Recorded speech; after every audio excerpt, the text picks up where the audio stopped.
Hello, Josie.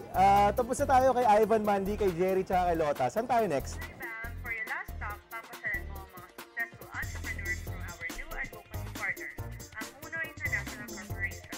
So hit the road at puntahan mo na si Doc Pat, John Mel, at Warren. I'll send you the details. Alright, let's go! Mga kaibigan, kasama po natin ang tatlo sa mga pinakamagaling na distributor ng Uno, si Dr. Pat, si John Mel, at si Warren. So unahin ko yung tanong kay Dr. Pat. Dr. Pat, isa kang dentista, and yet you are one of the top distributors of Uno. Ba't niyo po pinasukan yung gantong klaseng negosyo? Na-realize ko kasi dadating pa ako, mag-negosyo din ako eh. So I have to start somewhere. John Mel, maraming iba't ibang klaseng network marketing groups. Bakit Uno yung napili mo? Sa Uno kasi halos lahat ng produkto, gagamitin mo simula umaga hanggang gabi nandito eh. Baga lahat ng tao nagkakape, lahat ng tao nagsasabon. Baga panglahatan talaga yung produkto natin. Warren, sa ating bansa, merong konting stigma ang network marketing. Hindi ka ba nangamba na papasukin mo yung gantong klaseng negosyo? Actually, sa simula talaga, whether you like or not, ganun talaga eh. Medyo doubtful ka. Kaso nga lang, yung panapakinggan mo siya, and the products is very, very good. Of course, our company, yung profile ng company, napakaganda. So, might as well subukan. Doc, ano ba yung naging challenge natin nung nagsimula tayo? Una-una dyan, yung medyo dadating yung time, iniiwasan ka ng kaibigan mo. Kasi lagi ka nagbibenta sa kanila. Right, kasi ang feeling nila, bibentahan mo sila. So, then, doing the business, na-realize ko, kasama talaga kasi yun eh. Para sa akin talagang challenge talaga kasi kalalaking tao ko, ng produkto ko, mga kumbaga, health and beauty, di ba? Pero sa totoo lang, sa pagbebenta talaga yung malaking kitaan eh. Ako naman, nag-challenge ko before, kasi nga, sabi ko, hindi ako nakapagtapos. Marami talagang nag-negative sa akin, kaya hindi ako nag-uuna eh.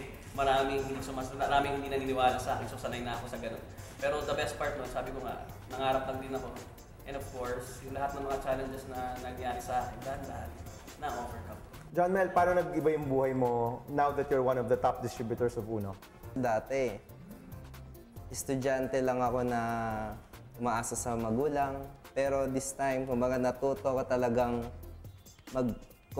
tumabaho sa sarili. Ngayon, 21 years old ako. Marami na rin achievement.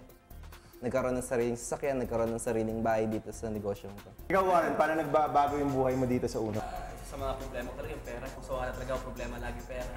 So, ang sawa na ako na dinidiktanan lagi ng kakainin ko yung pera ko sa bulsa. So, right now, lupit kasi for the past 5 years na, yun nga, dami na rin yung kotse, may mga investments na rin. And the best part, ang pinaka-rewarding ko doon, nakakatulong ka ng maraming tao. Yun yung pinaka-rewarding. Doc, meron ka bang advice sa mga gustong magnegosyo? Start a business of your own as soon as possible. Kasi kahit naman mamasukan ako noon, naabuti naman ng 65 years old, makakuha ng retirement fee. Ang bagsak ko rin naman business pa rin. The thing is, pag nag-business, hindi ka nagkikita. So, do not worry about the knowledge, the skills, because you will learn it along the way.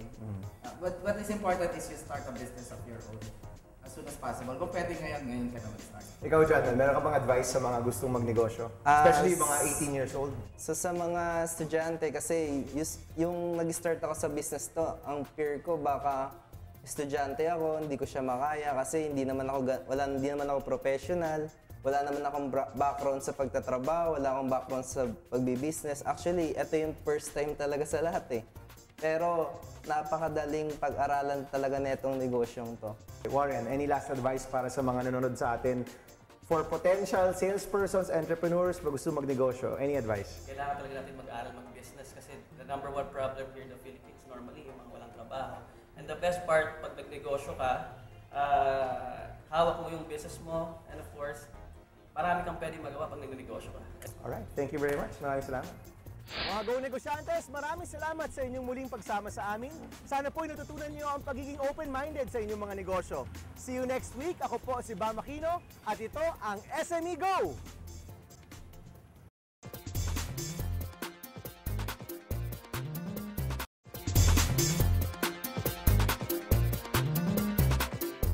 Go Negosyantes, kilalanin natin ang mga bago nating kaakibat sa pagsulong ng entrepreneurship, ang Uno International Corporation. That's right, Bam. More than the financial breakthroughs, Uno has become an avenue for many people, especially the youth, to build their confidence, hone their communication skills, and have an entrepreneurial training. Pakinggan natin ang motivating stories ng mga uno lang entrepreneurs na sina Nico, MC at Christine. Before I joined Uno, I was actually studying in Ateneo. So, fourth year ako noon, I was taking up business management. Before pala ako nakagraduate talaga, naghahanap na ako ng mga negosyo na pwedeng i-start. Before ako mag-join sa UNO, I was a student sa Philippine Normal University. I was taking up psychology and I was running for magna cum laude. Kasabay ng psychology, meron akong kinukuha specialization na mathematics. So, medyo mahilig akong mag-aral. Reality will tell you na kahit pala honor student ka, very hard yung competition when it comes to the employment world. Ang goal ko, ako kasi nag-challenge ako nun, katulad nun, nagmamasteral ako para ako yung unang MBA na 22 years old. At a very young age, I was able to start my own business sa pamamagitan ng UNO. Actually, when I first saw the products, I liked the supplements, but the beauty products I wasn't really sure of because for me, selling wasn't really my expertise, kumbaga. At first, nahirapan din, napagod, napuyat, tinuloy-tuloy lang. Right now, I'm planning to expand more business outside, like going into stock market and all. Currently, I have my own condo that I'm paying for. Tapos I was able to get my first car through Uno. And also the best part, Uno will be expanding its first branch in the States, which I will be co-owning also. Yung pinaka-priceless pa rin is the leadership trainings, personal development, and of course yung mga other characteristics or traits na nade-develop sa'yo while doing Uno. Natututo kang mag-handle ng mga tao, paano ka makikipag-ugnayan sa mga tao. Iba kapag nagne-negosyo ka. So, ang natuwa ko, yung Uno, negosyo siya.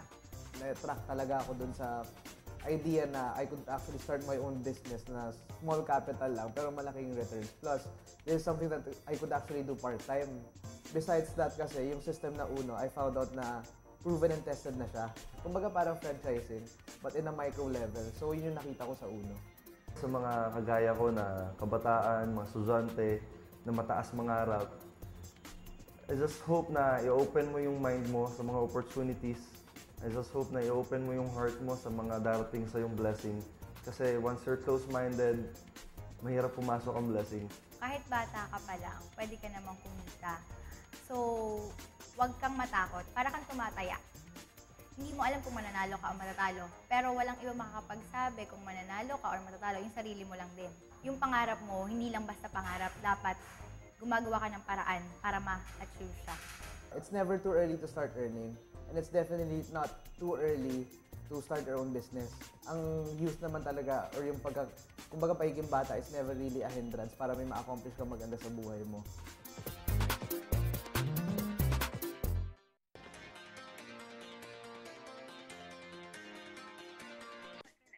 Marami ng mga uno entrepreneurs ang gumaan ng buhay at natupad ang mga pangarap dahil sa pagnenegosyo. Pakinggan natin ang mga inspiring success stories ng ilan sa kanila. Lumaki ako sa Damwa. So, yung mother ko, flower vendor doon. Pati yung father ko. Pero hindi kami mayaman, hindi rin kami sobrang hirap. Pero masasabi ko, below average pa rin. Kasi wala kaming sariling bahay, wala kaming sariling kotse, bangketa lang yung lugar namin. Yung income na magulang ko, hindi enough para pag-aralin kami magkakapatid. So, para makapag-aral ako, naging varsity ako ng UST. So, for 3 years, yun, naglalaro ako sa UST, player ako ng table tennis doon. Hanggang sa, yun nga, napapansin ko, habang tumatagal sa pag-aaral ko, parang lalo kami nada-down kasi yung negosyo namin ng pagtitinda ng bulaklak, lalo humihina. Kasi sa Damwa, sobrang dami ng tindahan. So, yung competition, sobrang lakas, tapos yung demand, sobrang hina. Hanggang sa dumating yung time na napipilitan na ako magtrabaho, napipilitan na ako gumawa ng mga extra income ko para mabuhay ako sa sarili ko. At age of 19, parang alam ko lang sa buhay ko, puro magpa-cute, mabigat sa magulang. So, ang dami kong mga kaibigan na ganun din yung ginagawa. So, naisip ko, bakit hindi ko ibahin yung trend? Bakit hindi ko subukan tong Uno? Hanggang yun, hanggang sa hindi ako dalawang isip, sinubukan ko si Uno. Hard work, syempre, sa lahat ng bagay, para masenso, kailangan mo hard work eh. Sipag, hindi siya madali, hindi rin siya mahirap. Kumbaga, normal lang kung ano yung nararamdaman natin sa labas. hindi to easy money, hard money to, pero fast money. So, isang bagay lang naisip ko. Karirin ko siya, bilisan ko, hatawin ko talaga, magsipag talaga ako. Kung ano lang naman yan kung may pangarap ka, wag mong payagan hindi makuha yung pangarap mo. Lahat ng bagay makukuha natin basta wag lang tayo huminto. Ano ba ako napunta sa uno, hindi naman talaga ito yung buhay ko. Mahirap. Alam mo yun, yung tipong, akala ko yun na yung tipong kahirapan na hanggang doon na lang talaga na hindi ko na may ahon. So hanggang sa dumating sa point na sabi ko, kailangan ko taasan yung pangarap ko kasi unang-una.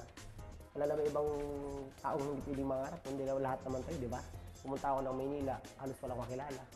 Pumunta ako ng Maynila, hindi ko alam kung ano unang trabaho papasukin ko. Yun, awa ng Diyos naman, nagkaroon ako ng trabaho noon. Yun nga, yung una. Unang pinasok kong trabaho, naging gwardiya ako. So hanggang sa dumating sa time na, naalala ko noon, November 2009. Nadala ko ng kaibigan ko sa uno. Sabi niya sa akin, Ray, baka gusto mong, unang invite niya pa sa akin. Sabi niya, Ray, baka gusto mong kumita ng malaking pera. Part-time tayo, pwede tayo yumaman. Yung narinig ko yung sila ng pagyaman, hindi ako sumama. So nakita ko sunod sa sarili ko, sige, tatry ko. Kahit ko, kaya ko to. Hanggang sa naalala ko nun, nag-start na ako. Sabi ko, sige, pare, kailangan ko magnegosyo. Sabi nga nila na yung pangarap mo nakakuha sa negosyo. Gusto mo ng time freedom, financial freedom, magnegosyo ka raw. Sabi ko, sige tol, try ko. Kasi nag-start ako sa uno, hanggang sa dumating sa dalawang buwan ako sa uno, 3 buwan ako sa uno, sabi ko, ba't ganito? Ang dami nang tumatawa sa akin. Kaya ano nangyari sa'yo? Sabi niya, ang ganda-ganda ng trabaho, bakit mo iniwan? Ngayon nagpapakahirap ka dyan. So, ang sa akin lang, siguro masasabi ko, sa lahat ng mga pangarap, kung anong meron ka nakikita na pwede makatulong sa'yo, huwag kang matakot. Huwag mo siyang pag-isipan. Kasi sa totoo lang naman kahit hindi pati siya nakikita, yung mga bagay kung anong wala tayo, at hindi siya nakita talagang wala na tayo dyan So ang gawin na natin dapat open mind tayo sa lahat ng nakikita natin. Kasi sa totoo lang, ikaw yung tipong taong open mind sa lahat, maniwala ka sa akin, lahat ng blessing pwedeng ibigay sa'yo. Siguro para sa akin, proud ako sa uno kasi kung wala yung uno, wala ako ngayon dito sa harap. Kung wala yung uno, hindi ko alam kung anong buhay ko ngayon. So sa uno, salamat. Sana marami kang pwedeng matulungan.